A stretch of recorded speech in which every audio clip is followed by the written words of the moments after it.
News all week on Tuesday for November 15th, 2022. The first one that we're talking about today is FTX. This was a crypto exchange that was full of wonder and magic. It was minting nerdy millionaires left and right. It turned out that the 30-year-old entrepreneur who built it wasn't necessarily the altruistic darling he and many others sold him as. FTX recently collapsed after a run on the exchange, and all told, people of interest such as the man not so affectionately dubbed SBF, or Sam Bankman-Fried, absconded with what could amount to more than $1 billion.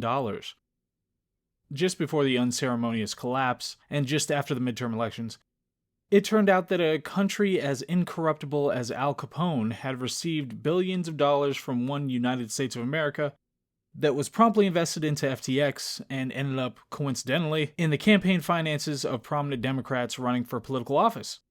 In fact, the FTX was the second largest donor in the world to Democrats this cycle.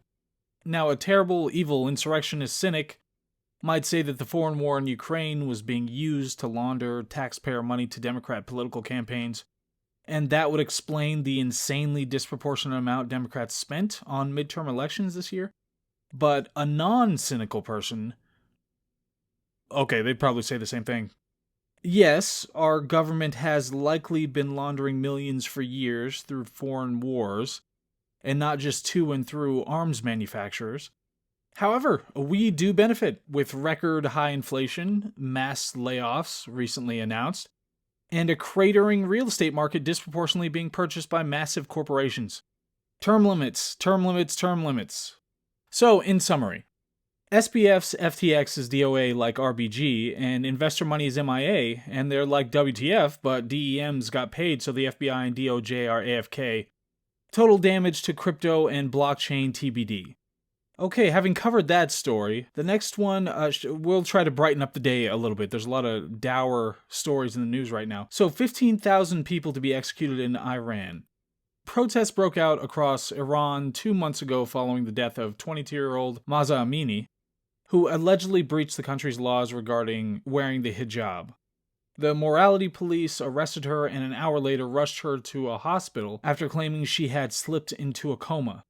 Now, many people believe that she was actually beaten by the police and ended up succumbing to those wounds, but who are we to question the official statement of the authorities? I thought this was supposed to be feel-good. I'm sorry. Now, at least one anti-hijab protester was sentenced to death for engaging in the protests. It also faced charges of arson of a government building and corruption on earth. That's the quote, corruption on earth. The group that reported this also claimed that at least 20 protesters faced security-related charges that could carry the death penalty. The human rights activist news agency put the total deaths related to this protest at 341, with around 15,800 detained, according to the BBC. And so all of those 15,800 could be subject to the same treatment. Of course, none of that compares to the epidemic mansplaining and manspreading that lonely middle-aged white women suffer in the United States. So let's have a prayer for them. Wait, not prayer. Let's have a daiquiri for them or something. So, third story today, Dave Chappelle. Just like you will spend most of time as a putrid, decaying carcass, I think the SNL funny years have now been eclipsed by their non-funny, putrid carcass years. The last funny skit I remember was Louis C.K.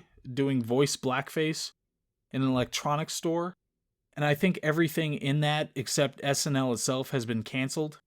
So, like a coma patient coming back up for a 15-minute tearful and confused goodbye, Chappelle mercifully resuscitated the show this past Saturday with a legitimately funny monologue. However, if you are delicate, please avert your ears while I describe his jokes. In vague terms, I don't want it to be too triggering for anybody. Chappelle took shots at woke culture, the crowd itself, Donald Trump, the 2022 elections, and brought up Kanye West and a group of people that will not be otherwise described on this episode. This is not a joke. YouTube added an election information alert to his monologue. So, one Twitter user commented on the performance. The Twitter user said, "My girlfriend a dyke." I'm not sure how that relates. Obviously, Dave Chappelle should be banned from being recorded while speaking. He can speak as much as he wants, but it should be illegal for him to be able to record himself or anybody else to be able to record him while he's doing speaking, because he does not get to talk about the group of people that I won't identify. So because this is Tuesday, we are going to hopefully correctly guess all the events of the rest of the week. On Wednesday, SBF continued to be detained in the Bahamas. Poor guy. On Thursday, Elon Musk began selling a Twitter double check for $18. Wait, shouldn't that be $16? Who did the math on this?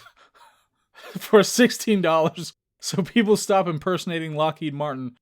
And on Friday, Democrats will find some more votes really deep in the couch cushions. So tell me about your news. Any weddings or babies, or is anybody getting married? Please tell me about those things. And otherwise, that will be it for this week. I will see you on the next update.